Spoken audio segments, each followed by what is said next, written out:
All right, back for another beer review, and today I'm going to be reviewing a beer from the Firestone Walker Brewing Company, and they are out of Paso, Robles, California. And this is their Nitro Merlin Milk Stout. So this is obviously a milk stout. Comes in at 5.5% alcohol by volume and 27 IBUs. And at the time of review, this beer is exactly 6 months old. I actually didn't look at the can-on date until right now, but yeah. Exactly 6 months old. Wow, I did not realize this was that old. Should be okay. So this is a variant on their Velvet Merlin, which is their oatmeal stout. This one adds lactose, and then they put it in a nitro can. Now I've had a few, well actually I had one variant from them, Mocha Merlin, which added coffee and cacao nibs, and they also had a touch of lactose in that one, really tasty.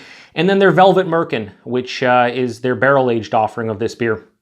A lot of people tell you it's one of the weakest offerings when it comes to Firestone Walker barrel-aged beers. And I don't necessarily disagree with them, but even the weakest of Firestone Walker barrel-aged beers is still pretty damn tasty. So I enjoy that one as well, albeit a bit thin. Shout out to Paul over at PA Brew News. So yeah, this is the first beer I'm reviewing from Firestone Walker on my channel. There's definitely gonna be more to come. I have some older vintages of like Sukaba and Parabola that I definitely want to review at some point. So I don't know, I saw this one and I wanted to give it a go. So yeah, so this is in a nitro can, and like most nitro beers, it tells you how to pour it because a lot of people don't understand. It says, stop, pour hard into glass, master the surge pour. Invert can 3 times. So they want you to just take this and go, All right, done. And then it says, surge pour, wait, admire, cascade, enjoy. So yeah, we're gonna use the Firestone Walker Teku. This should hold like 14, 15 ounces, and this is a 12-ounce can, so hopefully we're all right. Let's hope this doesn't explode everywhere. It did not. Let's do the hard pour. Here we go.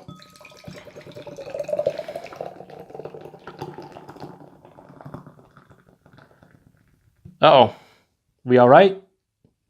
I poured most of it. There's probably like an ounce left in here, honestly. We'll just let the ounce chill out over here because I don't want to mess up the tablecloth like I've done multiple times already. So that looks beautiful. Now this can is like 15, 20 minutes out of the fridge. Kept it a little colder because a lot of these nitro cans, they explode when they're warm or they go everywhere, and I didn't want that to happen. So this is a bit colder than I want, so try to warm it up here. I know, Paul, you're gonna be very upset. You know, I shout you out, and now I'm drinking a beer that's like, 45 degrees or whatever. I understand, settle down.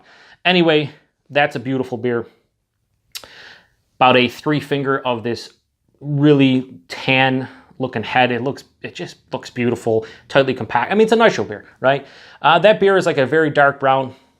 In the light, yeah, it's more dark brown. It's not opaque or anything like an opaque black. It's dark brown, but that just looks fantastic, like aesthetically pleasing to my eyes.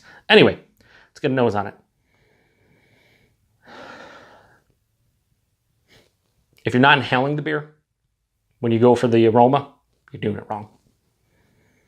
Yeah, there's actually, first thing I'm getting kind of weird is like this coffee tinge to it. Probably just a big roasted malt, but definitely coffee in there.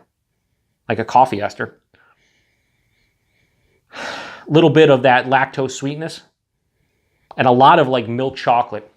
I don't remember like the exact characters of Velvet Merlin. I just remember it being a really nice oatmeal stout. But this one is making my mouth water. It actually has very nice notes in here. And that's a 2-finger head now. And I'm still picking up something, which is, kind of difficult with these beers. I've mentioned before, I did one other nitro beer on my channel, and I like nitro beers, but they really subdue the entire characteristic of the beer, whether it's the aroma or the actual taste.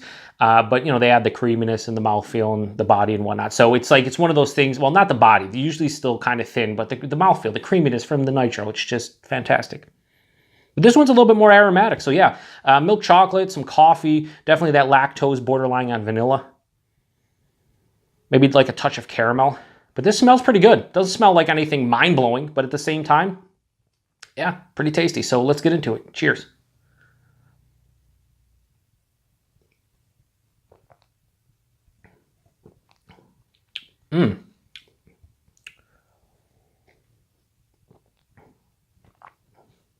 First off, Chris, over on the 10th, you see this at Brewed and Bottled or anywhere in the States, you should probably pick up, I don't know, at least a 6-pack of this, because this is right in your wheelhouse. I'm not going to sit here and talk about the body and mouthfeel. You guys know what the body and mouthfeel of a nitro beer is. It's creamy. That's all you need to know. It is a bit thin, 5.5%. I'm not looking for this big, thick, robust imperial stout body. It's probably like lower side of medium bodied, higher side of light. Really nice. That lactose is adding like this, and I get this a lot. Lactose to me, it has a distinct character, but sometimes it borderlines on that like vanilla note. And I'm kind of getting this in this, kind of getting this in this, kind of getting this in this beer. It's almost like they added vanilla in here, but it's just the lactose. A sweeter milk chocolate.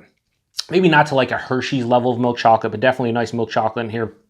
A little bit of that coffee roast. More of like a roasted malt presence in this one. A little bit of caramel.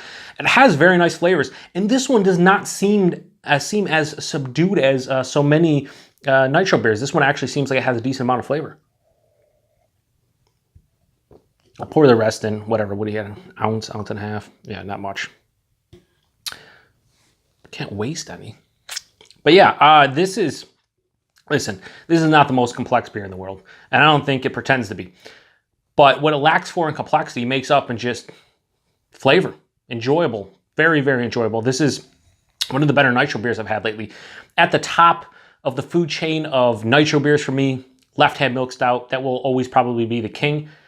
But this is really damn good.